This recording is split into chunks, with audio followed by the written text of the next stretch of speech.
Bonjour, bienvenue, bonjour, j'espère que vous allez bien, j'espère que tout se passe bien pour vous. Merci d'être présent, merci d'être de plus en plus nombreux.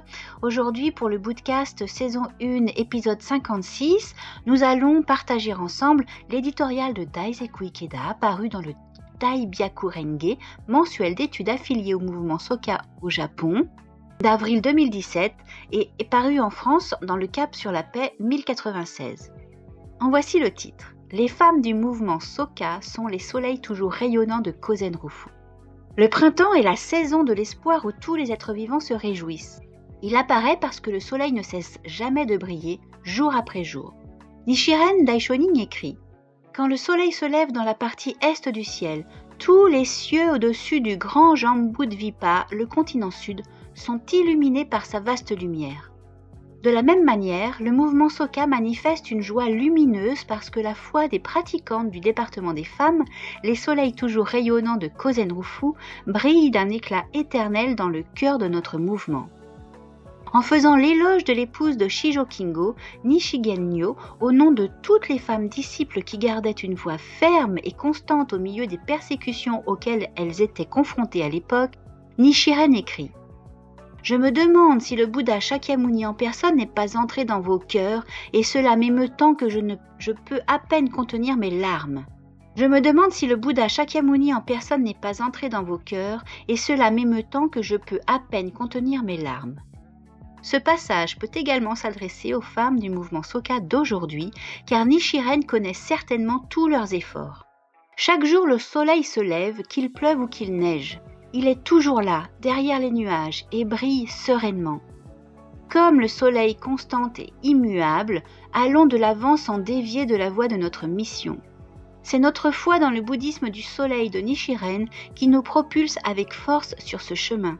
Nous menons des vies actives et trépidantes.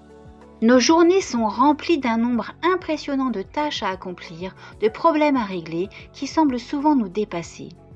En avançant en âge, nous ne pouvons pas échapper aux dures réalités engendrées par le vieillissement et le déclin de la santé.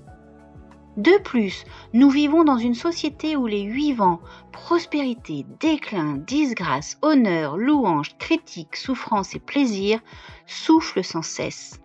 C'est pourquoi notre foi, en tant que sage champion au courage invincible, est si importante. En effet, Nichiren nous explique « Plus notre foi est grande, plus la protection des divinités est grande. » En d'autres termes, une foi inébranlable active les forces positives de l'univers. La nonne séculière Ueno, la mère de Nanjo Tokimitsu, endura beaucoup d'épreuves difficiles, notamment le décès de son cher époux, puis de son fils cadet tant aimé, ainsi que les âpres défis apparus avec la persécution d'Atsuhara.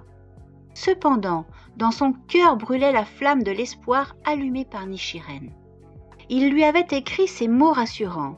Ceux qui adoptent le Sutra du Lotus peuvent inverser ce type de souffrance de l'enfer. L'enfer devient alors la terre de la lumière paisible. La loi merveilleuse peut illuminer même l'obscurité la plus profonde. Un jour, mon épouse Kaneko a envoyé un message d'encouragement à une responsable du Kansai qui venait juste de quitter le département des jeunes femmes. Je prie pour que vous renforciez toujours davantage votre engagement, qui ne doit jamais changer malgré les divers changements auxquels vous serez confrontés dans la vie.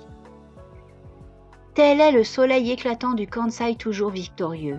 Cette responsable ne cesse d'illuminer par sa joie la vie de nombreuses femmes et jeunes femmes aujourd'hui. Elle est restée fidèle à son vœu de jeunesse de consacrer sa vie à Kozenrufu, quels que soient les changements. Un jour, mon maître, le 2e président de la Soka Gakkai, Josei Toda, a déclaré « Dans un monde plein de visages méprisants et malveillants, de rumeurs envieuses, tournez-vous plutôt vers les visages souriants et rayonnants de bonne fortune des pratiquantes des départements des femmes et des jeunes femmes et écoutez leurs voix éclatantes et bienveillantes. » Les réunions des femmes du mouvement Soka brillent véritablement telle une lumière de la paix qui répand la joie, l'harmonie et le bonheur dans notre environnement et dans la société. Dans une lettre adressée à la nonne séculière Myoho, qui recherchait sincèrement ses enseignements, Nichiren décrit le pouvoir de la récitation du Daimoku. Quand nous récitons une fois Myoho Renge Kyo, par ce seul son, nous faisons surgir et rendons manifeste la nature de Bouddha de tous les êtres vivants. Ce bienfait est incommensurable et illimité. Sans jamais cesser de faire résonner le son de Nam-myoho Renge Kyo dans le monde entier, tournons-nous avec courage vers les autres pour dialoguer et faire apparaître le soleil de l'espoir dans le cœur de celles et ceux que nous rencontrons. Les sourires des mères bienveillantes de Kozen Rufu, qui ont fait le vœu de ne jamais être vaincues, font se lever le soleil du bonheur et de la victoire. C'était l'édito de Daisaku Ikeda d'avril 2017. J'espère que ça vous a plu, j'espère que ça vous encourage. N'hésitez pas à partager autour de vous. Je vous embrasse. N'hésitez pas à activer la cloche, à vous abonner sur toutes les plateformes de streaming audio, sur YouTube, sur Instagram, sur Tipeee. N'hésitez pas à nous soutenir. Voilà, je vous dis à très très vite.